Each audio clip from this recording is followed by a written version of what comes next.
want to disappear our people. The goal is not safety or security. The end goal is creating a white ethnostate. The end goal is ethnic cleansing.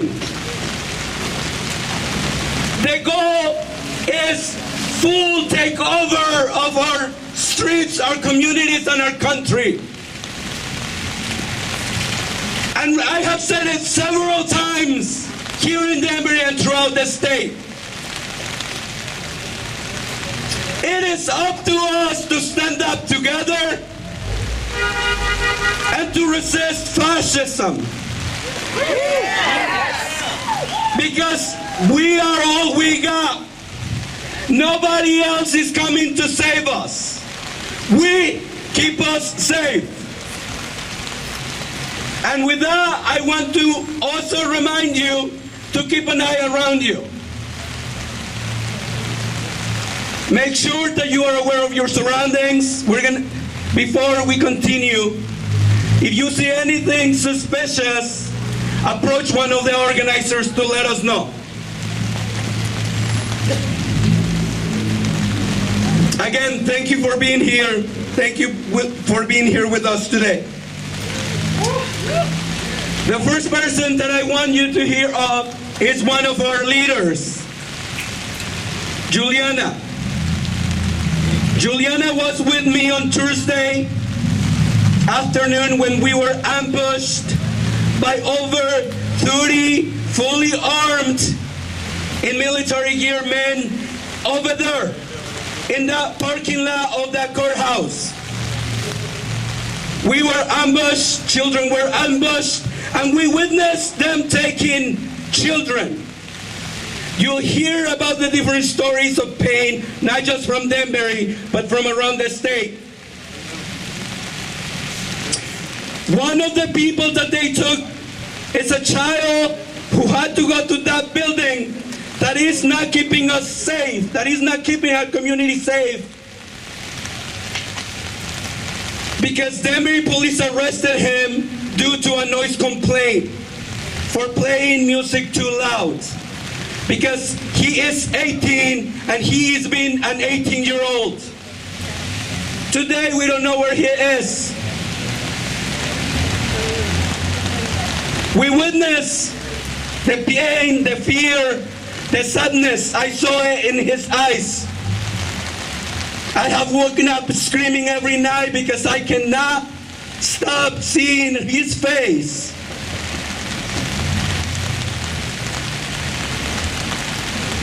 That's the reality that Danbury is facing, and as I said, that's the reality that is happening across the state.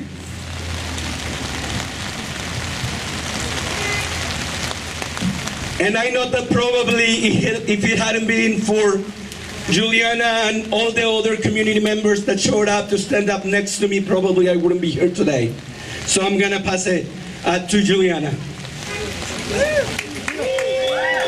Hi everyone, hello. Can everybody hear me okay? Yes, thank you. As Juan said, my name is Juliana Soares. I am Brazilian American and I have lived in Danbury my whole life. I still refer to the building as Danbury Hospital because that's where I was born. I grew up here in our neighborhoods and learned English in our public schools, surrounded by the richness of our immigrant community. Danbury is my home. I'm standing here today as a proud daughter of immigrants and of this city to say that what happened last Thursday was shocking, enraging, and absolutely unacceptable. What we saw last week at the Danbury courthouse was, in fact, an ambush. Dozens of out-of-state ICE agents dressed in military gear, armed, standing off against everyday people in our community. Students, retirees, neighbors that took their lunch breaks, people who simply showed up to witness and make sure that nobody disappeared in silence and alone as ICE would prefer. So when I turned around and saw those ICE agents in military gear with weapons, all either getting out of their car or already coming towards us, Danbury residents, community members, I was and still am enraged. They weren't there to protect anyone. They weren't stopping some mass operation. They were here to intimidate. to show force and to send a message that they can and will assault our and other communities at will. I'll tell you what happened to me. An ICE agent walked straight into me, bumped into me while screaming at me to back up, then shoved me forward into a group of 5 other armed agents while also calling for my arrest. Another one pushed me so forcefully I had to take a step back, otherwise I would have fallen. And another one in the midst of all of this screamed to back up so loudly into my ear that it started to ring. And like many of us, I was threatened with pepper spray and arrest. And for what? For holding my phone? For walking in a public space? They don't want us to stand witness to what our own government is doing in our communities, and that's why they were so forceful and aggressive with me. If ICE claims that safety is their mission, then where was it? They had somebody with a negotiator patch designated to communicate with people that could have explained their actions to the taxpayers that fund their salaries, and they could have treated our community with dignity and respect that we deserve. But instead, they chose to threaten and terrorize us. They chose silence, intimidation, and violence because that's what they do best, and these are not qualities of a healthy and functioning democracy. That's why those who sit idly by, those who do not feel comfortable in condemning these actions as they happen, are complicit in assisting this fascist takeover in our state.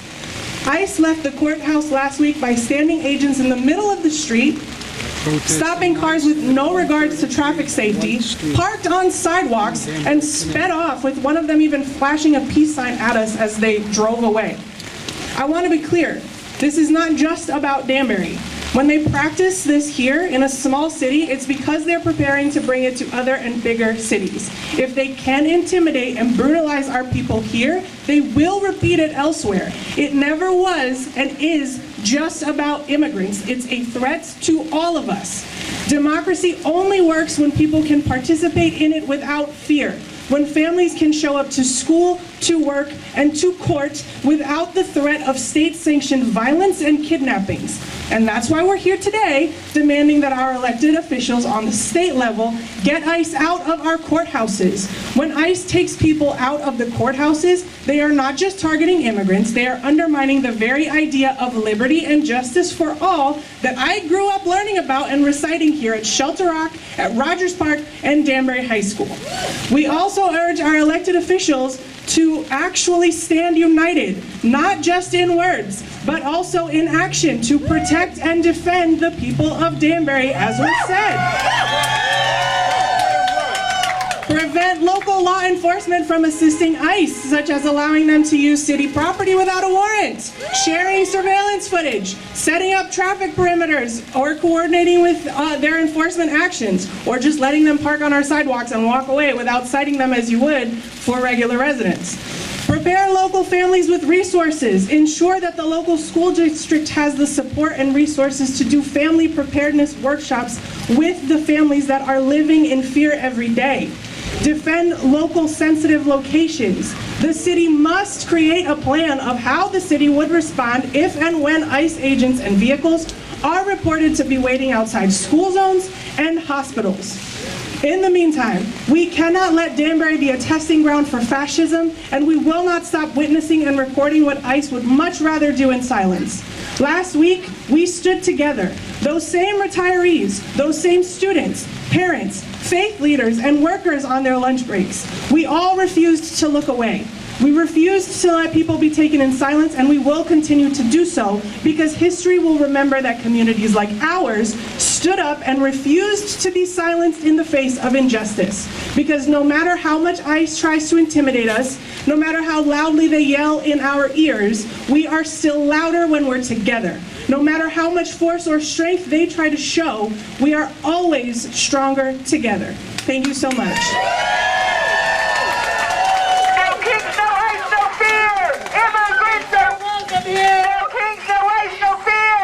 Immigrants are welcome here! No kings, no ice, no fear!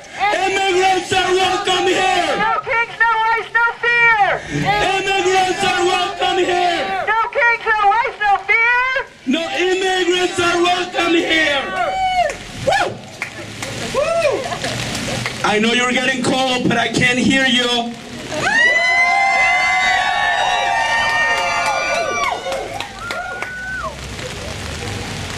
Many districts around the state are going to go back to school next week or in the upcoming weeks.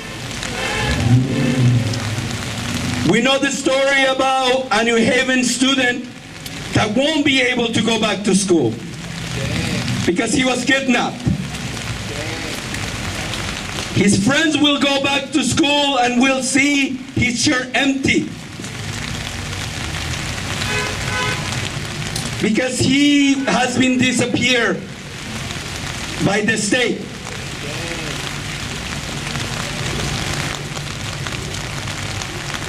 Children are being robbed of their childhoods, of their dreams. Many of them are questioning whether or not they will be able to see their parents when they get home from school. Many of them are wondering if they will be taken when they are walking to school.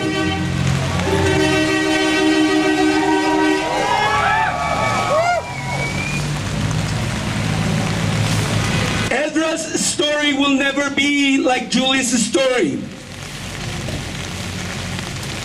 Julie was able to go to elementary school, middle school, and graduate from Danbury High School. And many more students and kids like Ezra's won't do that, won't be able to do that. I cannot speak to what that's like to be a student right now. To not be able to dream, but to have to think about the things that they had to do to protect their parents. That's the reality that our children are living right now. And as I said, what we're seeing here in Danbury is not isolated. It's just part of a synchronized strategy to terrorize and tear apart our communities. Now we're gonna hear from Melanie, a Connecticut Students for a Dream member and a New Haven High School student.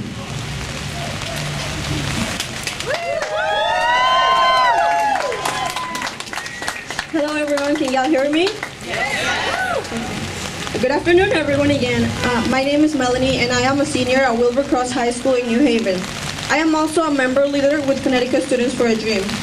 I am here today because unfortunately deportations have reached a place that should be sacred, our schools. A place where we only come to learn, to build our future and to share moments of joy with our friends. It deeply worries me that one of my classmates was detained, and it makes me fear that ICE will continue to attack our community. The thought that they might return and take away more of my friends, my brothers and sisters, fills me with fear and anxiety. This fear is overwhelming. It distracts me from my studies, from my future, and that should never be the case. This is why I'm here today, fighting to keep ICE out of these sacred spaces, so that no child, teenager, or any human being has to worry about anything other than their future and their education. Over the past year with this organization, I had the honor of meeting Esdras. Esdras is a kind, shy, and a funny young man. He stood with us in the Husky for Immigrants campaign, fighting so that more people could have access to healthcare. Through organizing our work, I had the privilege of helping him write his testimony. Through that, I got to know his heart. Esdras is strong, he's loyal, and cares deeply about his community. He wanted people to be safe. He wanted people to be able to live without fear. And now, it is our turn to fight for him. Esdras has been detained for a month. He has been moved from one detention center to another, locked away in places that do nothing but cause harm. But Esdras is just a high school student. He is a junior, only 1 year younger than me. He should be worrying about his classes. He should be comparing his schedule with his friends. He should be living his teenage years, not fighting to survive detention. This is why we're here today, because Esdras does not deserve this. None of our friends, families, or neighbors deserve this. These past weeks have shown us the urgency of this moment. ICE must be out of our schools, our courthouses. ICE out of schools! ICE out of schools! ICE out of schools! ICE out of schools! ICE out of schools!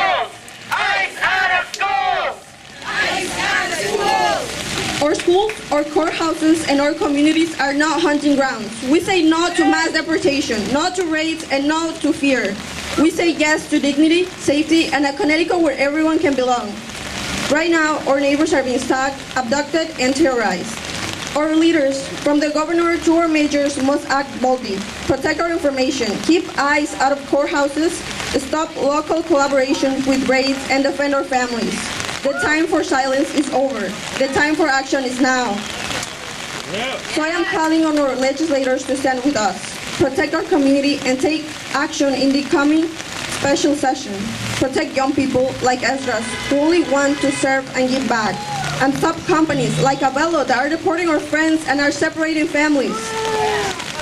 Legislators, the choice is yours. Stand with immigrant families, friends, and neighbors. Choose to protect us, not to harm us, or do nothing while our humanity is stripped away. Thank you.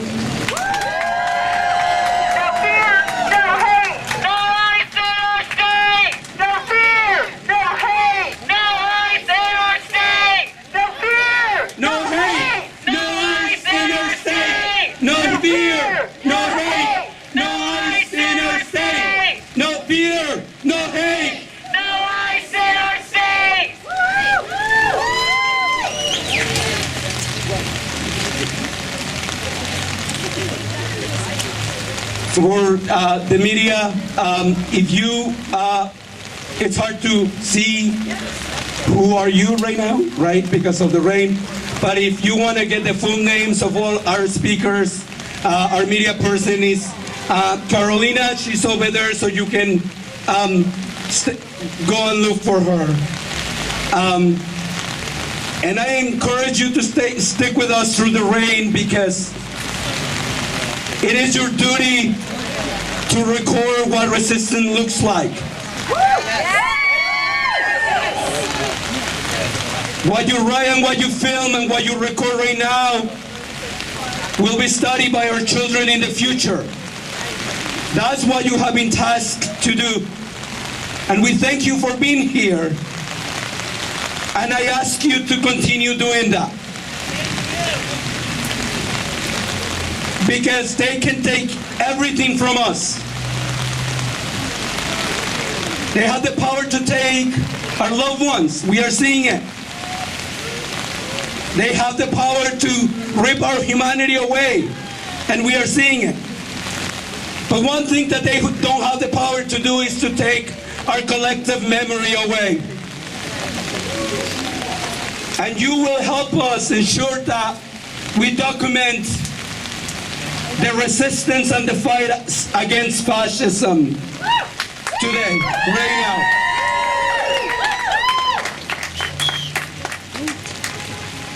Now I'll introduce Clementina Lunar, who is one of the organizers and leaders with Greater Danbury Unites for Immigrants.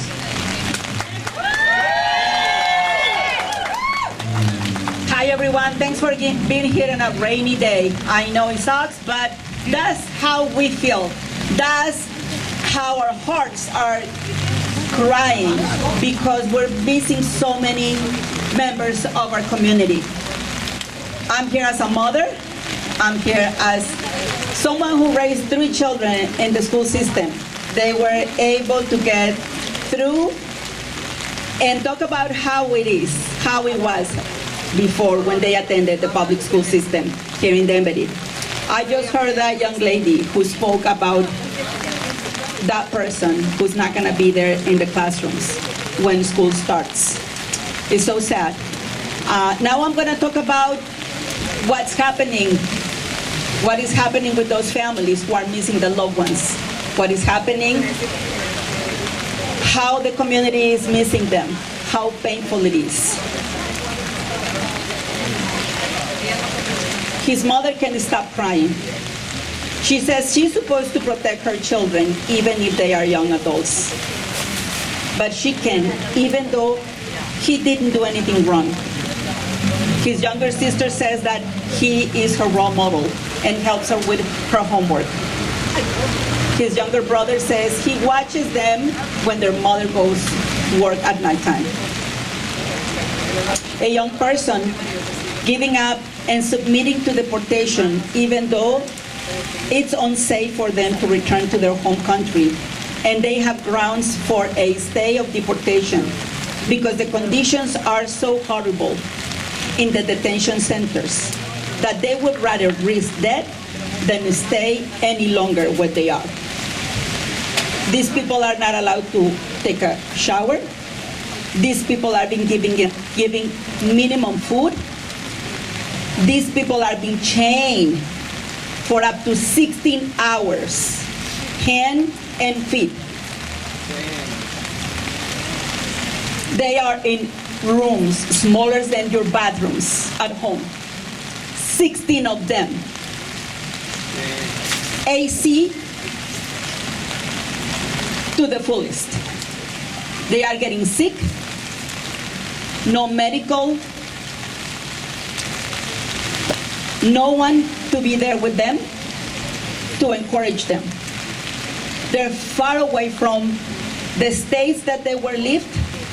They're far away from family and loved ones here and back in their countries of origin. I don't know how you call that, but I call it Shame, shame, shame, shame, shame, shame, shame, shame on them. Shame on them. I call it torture because it's torture. They're torturing them. Being asked repeatedly by various family members, why are they taking people who don't have a criminal record, who are innocent? These people are being taken from all over the city and many other cities in the state and country. People who are walking on the street, getting ready to go to work, getting gas from any gas station, out of Home Depot and other places where they go in the morning to get supplies to go to work, going to a supermarket to buy eggs to feed their children in the morning. Regular people, things that you and I would do every single day. They're not criminals. They're coming to court because they have something to do there. They have court appointments. Remember, we have the right to come to court and deal with any issue that we have. Some of them are there because they are witnesses or victims, not because they're doing anything wrong. Parents, siblings, spouses, and family members having to reach out to the community on social media to find out what happened to their loved one. The anguish that accompanies the delay in locating people in the system. The sudden unannounced transfer to another state. The delay in being able to provide funds to a loved one for necessities and phone calls. There is a desperation in trying to find an attorney to help one's loved ones with the legal help that they need. The attorneys are so overwhelmed that they're not able to take new cases. Children are afraid to go back to school because they fear coming home and find that one or both of their parents are being disappeared. shame, shame, Shame, shame, shame, shame, shame, shame, shame.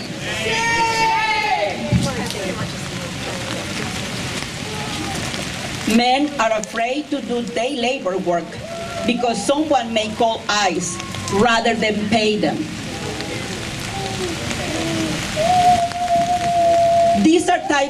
These are the types of the stories we are encountering. The reactions that those left behind are suffering.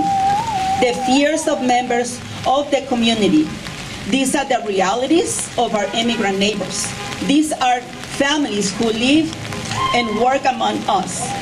The friends, the classmates of young children, the women who cares for our father in the nursing home, the men who does the landscaping in our condo complex. the family who attends the weekend service at a local church, the girl who brings you your order in the diner, the boy who holds the door for your mother at church. They are hardworking, honest, caring, tax-paying, contributing members of our community who make our lives better, who often do the jobs that that others refuse to do, who makes Danbury a place worth living in. They are human beings who deserve to be treated with respect, with decency, with kindness, with love.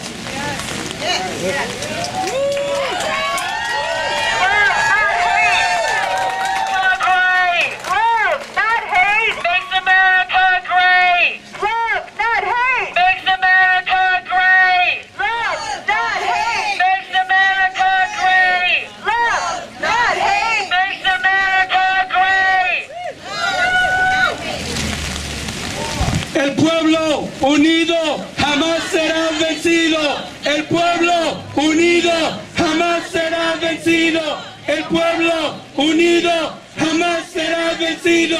El pueblo unido jamás será vencido.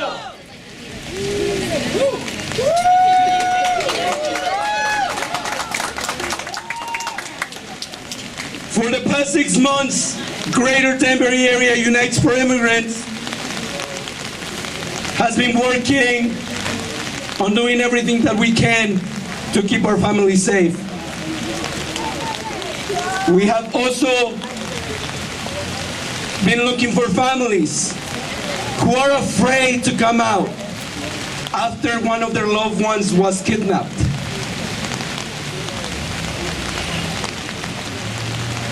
When we face trauma, when we face pain, when we face loss, we retrieve because nothing is safe anymore.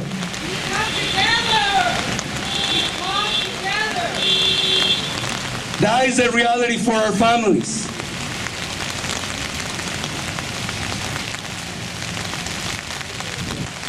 Right now you're gonna hear about family members of one of the men that went into that building on Thursday and never made it back home.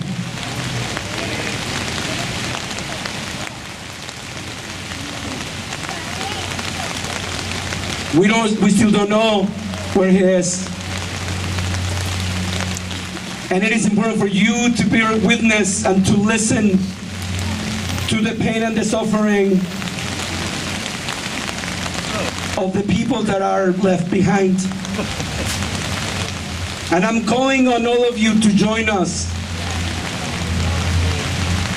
because we need a lot of help.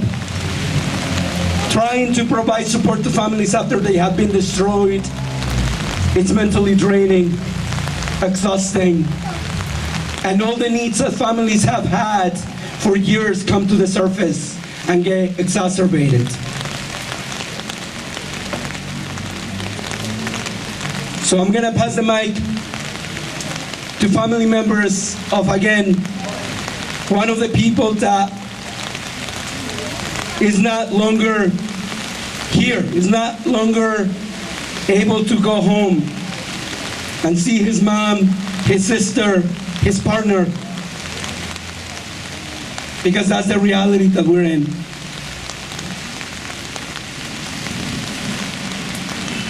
Hola, muy buenas tardes a todos. Yo quería venir a comunicar que soy la hermana del joven detenido el jueves a la 1 de la tarde. Lo citaron a que venga a corte cuando el abogado dijo que vengan porque supuestamente él tenía corte. Yo me presenté a la corte a indicar por qué él tuvo que asistir y en verdad él nunca tuvo corte. No sabemos por qué lo citaron y tampoco sabemos a dónde se lo llevaron. Solo vengo a avisarles para que todas las personas que tenemos cortes tengamos cuidado con la migración, porque migración viene a detener a las personas que verdaderamente venimos a este país a trabajar y a las personas que verdaderamente hacen problemas no se las llevan.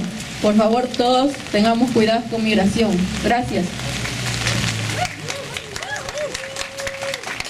Buenas tardes, yo soy la novia del muchacho que se llevaron. nosotros estábamos hablando con su mamá que él es el único soporte de su mamá. Su mamá está en Ecuador y muy mal. Esa señora no tiene consuelo, llora porque no sabe dónde está su hijo. Y no sabemos nada dónde está, cómo está, qué le dicen, qué le hacen, qué le proveen, nada. No hay una llamada, no hay una respuesta ni de la corte, ni de migración, ni de nada. Simplemente se lo llevaron sin saber el por qué. ¿Por qué se lo llevaron? ¿Por qué van detrás de gente que son buenas, que vienen a trabajar, que vienen a ayudar a su familia en sus países? Un hombre que tiene familia aquí, tiene sobrinos que dependen de él, porque desgraciadamente a su sobrino, que es como su hermano, también lo mataron, porque lo deportaron a su país por lo mismo. Llegó a su país a que lo mataran. Eso nosotros no queremos que le pase a él. Así que por favor juntémonos, levantemos nuestra voz para que esto pare. Gracias. Can y'all please translate?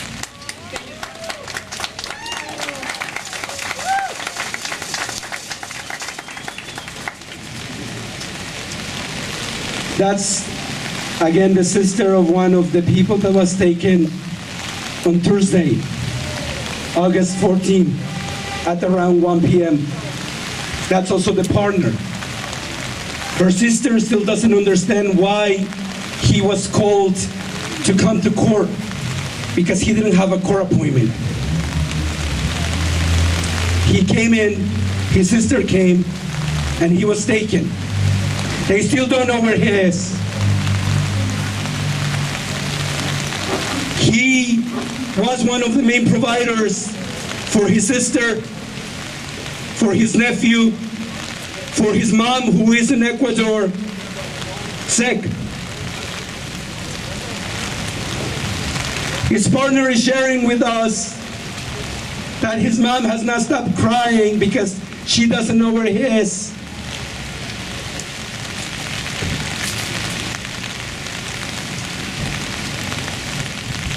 One of the reasons he came here was because he was fleeing violence.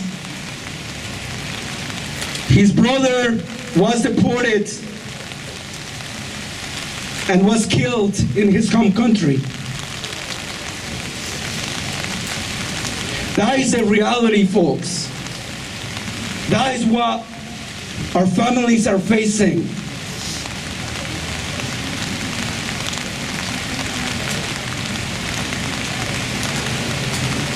This fascist administration has reverberated this rhetoric around going after criminals, of dangerous people.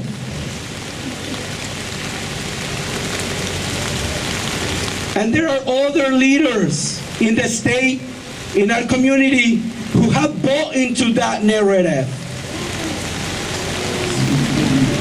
and don't see the humanity and don't understand that if the people that they are disappearing were actually criminals, they would not be going into that building.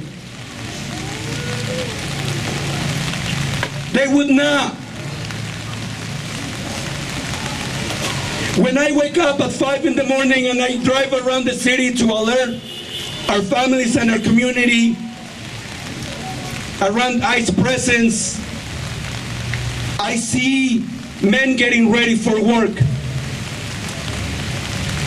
I see them with their coolers. I see them with their equipments. I see them going into the delis to get breakfast, to go into New Milford, into Richfield, into Greenwich, to do the labor that, as Clementina said, many people refuse to do. This country was born out of a genocide, and then it was built by the black people that were sold from Africa and enslaved. And it has been running by people that look like me, by families like mine, by dads like mine, whose back is broken because he worked in the fields of California, picking up the fruits that all of you eat. And my story is the story of our families that came here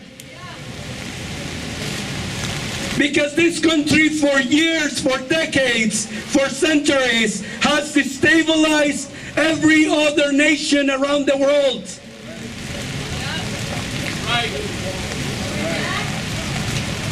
People are running not because they want to, but because we are not safe there. This country and this nation loves to talk about Mexico's cartels, about the disappearances, about the how unsafe cities are. People are being disappeared on the streets right now, here.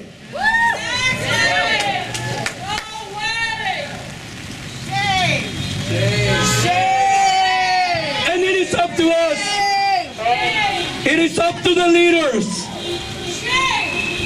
to grow a spine, to find courage, to stand up and to take action. The longer they wait, the stronger these fascist groups will become. We are running out of time.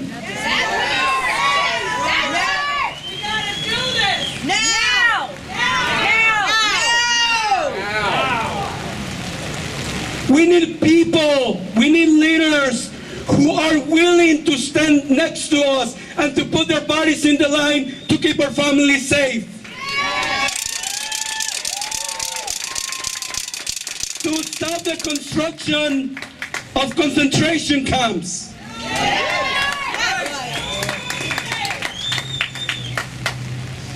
We need leaders who are willing to push the line in real ways.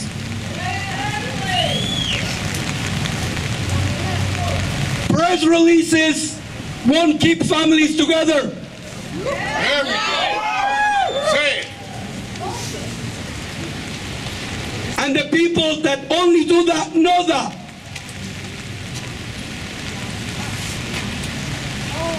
I understand that we need to fight on all fronts.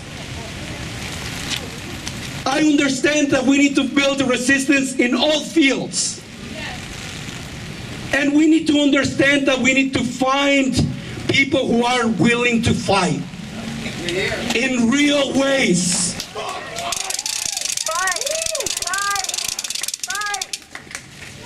Now we're going to hear from Amy from Working Families Party.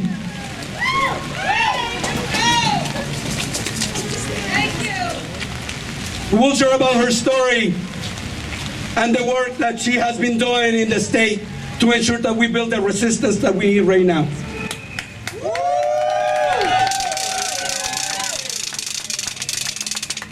Good evening, everyone. My name is Amy Martinez. I am here on behalf of the Connecticut Working Families Power, but most importantly, I am here as a proud daughter of immigrants. Over the past few months, we have seen ICE abduct people off the streets, both inside and outside courthouses. We've seen their tactics escalate to new levels, with more and more individuals hiding behind masks without showing proper identification and taking people without warrants.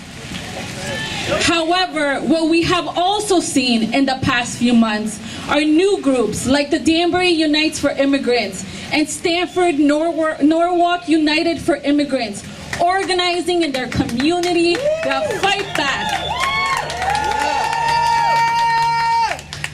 fight back against these threats and protect one another. They have built a structure to notify our community of ICE presence in the area, who's been taken, and spreading awareness on what's happening right in our state. I want us to just take a second to look at the number of people who have showed up today despite the rain, to stand in solidarity with our immigrant community, and to let others know that we will not be silenced that in the face of fascism, racism, and violence, we will come together and fight for those being targeted. This is what community looks like.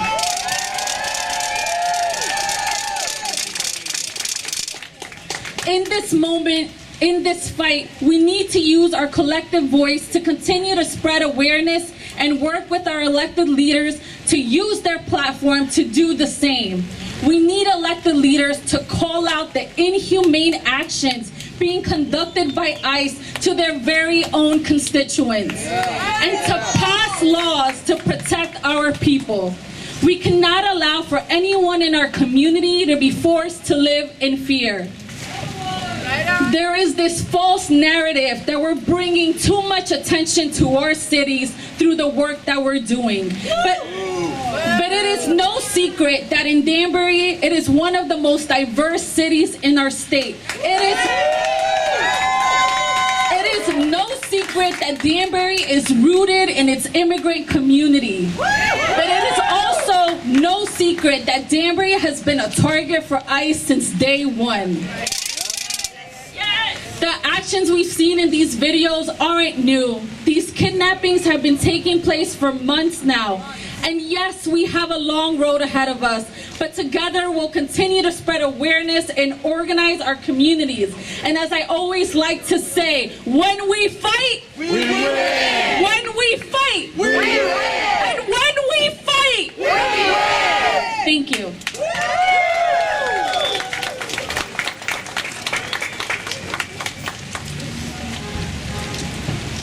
Thank you.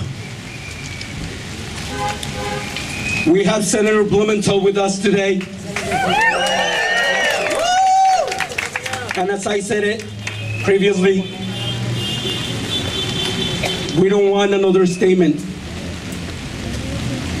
We know that he was in Hartford today to condemn the attacks and intimidations that one of our state representatives is facing for doing the right thing, which is alert his residents about the fact that there were masked people kidnapping people on the streets. That is what his job is, to keep his constituents safe. That's right. So my question for Senator Blumenthal is, what are you going to do to keep our families safe? We just heard the story of a family and they still don't know where their loved one is. We know that you condemned this fascist administration and the terror that they inflict in our community. We know that. But on behalf of my community, I am asking you, what are you going to do to keep our families safe? Let me just say thank you, first of all, for bringing us together. This is what a community looks like. And I just have a question for you. Are you ready to fight? Yes! Are you? And I am ready to fight along with other elected officials who were here. The mayor was here. And today I have announced that as the ranking member of the Permanent Subcommittee on Investigation, I am beginning an investigation of what ICE is doing on the streets. Now, I cannot order anything. You understand? I'm in the minority in the United States Senate, but I can begin an investigation that will bring to light who should be held accountable, and I'm going to do it. Thank you. Thank you. I will do everything in my power as an elected official to make the American people know that what's happening with masked, unidentified, unmarked agents, seizing people, knocking them to the street, injuring them, tasing them, is not America, and we will stop it. We will stop it through the kind of justice that you are bringing to America today And I will pledge to you that I will be tireless in that effort. You have been. Thank you. And I want to say thank you. Thank you. Thank you. Thank you. Thank you. Thank you. Gracias a todos. No voy a hablar mucho español porque no puedo hablar mucho. Pero I want to promise to you that we will go to every member of the United States Senate and ask them what you are asking me. What are you willing to do?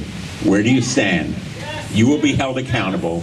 I want to thank you for being here today. You have many speakers who are more eloquent and knowledgeable than I am. But for all of us, it is our conscience that is at stake, and history will judge us for what we do. You're right, what we do, not what we say. Thank you all for being here today.